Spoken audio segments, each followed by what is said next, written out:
Comparing the ideal isentropic flow with the non-isentropic flow is that stagnation pressure loss is the definitive metric for inefficiency in propulsion systems.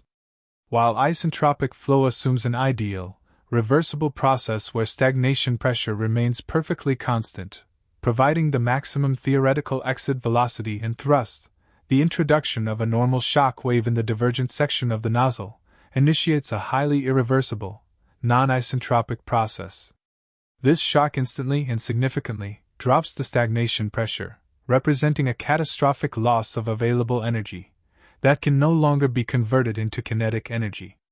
Consequently, the non-isentropic flow slows dramatically from supersonic to subsonic speeds, resulting in a much lower final exit velocity and a substantial reduction in engine performance and thrust, highlighting the essential difference between theoretical potential and real-world performance.